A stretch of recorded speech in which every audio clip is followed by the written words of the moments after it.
O livro dos Números. Esse quarto livro da Bíblia leva adiante a história de Israel após o êxodo da escravidão no Egito. Deus os trouxe para o Monte Sinai e fez uma aliança com eles. E apesar da rebelião de Israel, Deus havia graciosamente providenciado um caminho para Israel viver perto de sua santa presença no tabernáculo. Assim, o livro de Números começa quando Israel termina sua estadia de 1 ano no Monte Sinai. E eles partem para o deserto a caminho da terra que Deus prometeu a Abraão. O enredo do livro é projetado de acordo com os estágios da sua jornada. A primeira sessão começa no Monte Sinai, mas depois eles saem e viajam para o deserto de Parã. E de lá, eles viajam para as planícies de Moabe, que fica bem em frente à Terra Prometida. A primeira parte começa com um censo, onde as pessoas são numeradas e é de onde o livro recebe o seu nome. E então a lei sobre como as tribos de Israel deveriam ser organizadas no seu acampamento. Assim, o tabernáculo deveria estar no centro e em volta dele os sacerdotes e os levitas. E então, ao redor deles, as 12 tribos arrumadas ordenadamente com Judá à frente.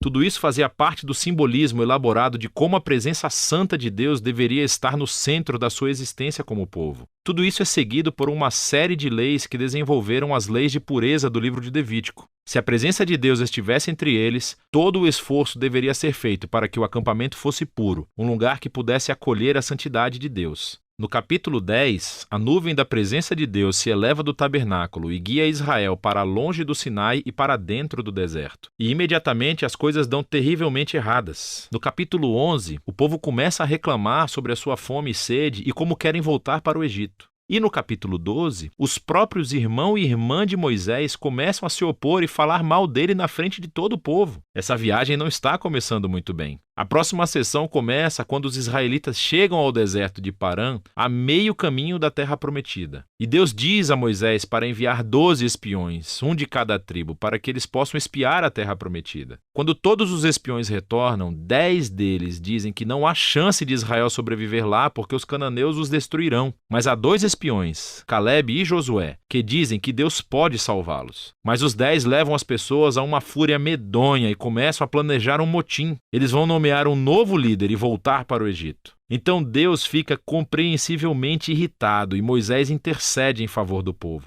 Ele chama Deus para ser fiel às suas promessas a Abraão. E Deus faz isso, mas não às custas da sua justiça. Ele dá a esses israelitas o que eles querem, não entrar na terra. E Deus condena essa geração a peregrinar no deserto por 40 anos, até que morram. Somente os seus filhos entrarão na terra prometida. Agora, você poderia imaginar que essa consequência grave serviria de aviso para eles. Mas não, tudo fica ainda pior. Na próxima história, há um grupo de levitas que começou uma rebelião. E eles desafiam a liderança de Moisés e Arão, dizendo que eles foram longe demais. Assim, Deus lida severamente com esses levitas e renova o seu compromisso com Moisés e Arão como líderes de Israel. À medida que eles saem da região de Parã e pegam a estrada, tudo cai no fundo do poço de novo. Os israelitas começam a reclamar novamente sobre a sua sede e perguntam por que Moisés os tirou do Egito. Então Deus diz a Moisés para falar com uma rocha para trazer água para todo o povo. Mas Moisés não faz isso e ele ultrapassa os seus limites. Ele bate na pedra 2 vezes e depois diz: "Seus rebeldes, será que nós vamos ter que tirar água dessa rocha?" E então Moisés desonra a Deus, colocando-se no lugar de Deus como aquele que traz a água. E assim, Moisés traz sobre si o mesmo destino que a geração do deserto.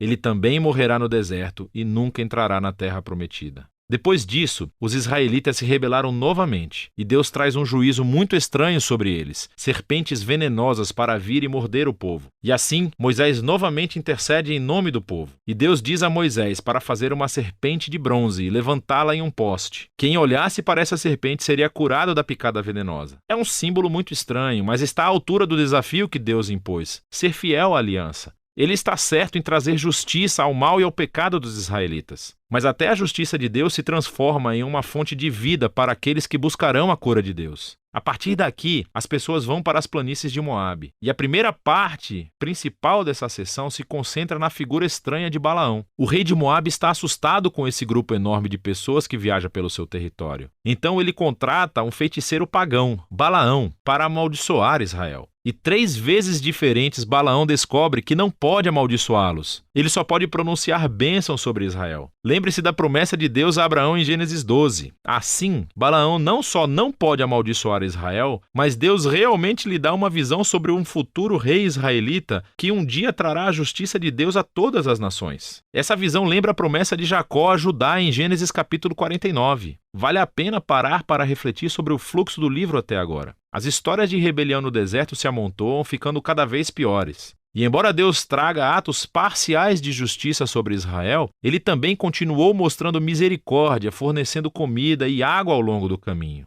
E assim a história de Balaão mostra a graça de Deus em cores brilhantes. Porque aqui está Israel, em um acampamento, resmungando e se rebelando. Mas nas colinas, sem o conhecimento deles, Deus os está protegendo e até mesmo os abençoando. E é esse contraste entre a rebelião de Israel e a fidelidade de Deus no deserto que tornou essas histórias tão importantes para as gerações posteriores de Israel. Assim, as histórias do deserto são recontadas diversas vezes por profetas e poetas bíblicos, e até mesmo pelos apóstolos no Novo Testamento. E essas histórias sempre servem como um aviso, que embora Deus seja fiel às suas promessas da aliança, ele também permitirá que o seu povo se rebele e enfrente as consequências. Depois disso, o restante do livro se concentra nos filhos da geração do deserto, e eles começam a se preparar para herdar a terra prometida. Eles fazem outro censo da nova geração e ganham uma série de batalhas com os grupos de pessoas ao redor deles. E algumas tribos até começam a se estabelecer na terra prometida. Então o livro termina com a nova geração pronta para entrar na terra. E Moisés está prestes a entregar as suas palavras finais de sabedoria e advertência. Mas por enquanto, é disso que se trata o livro de Números.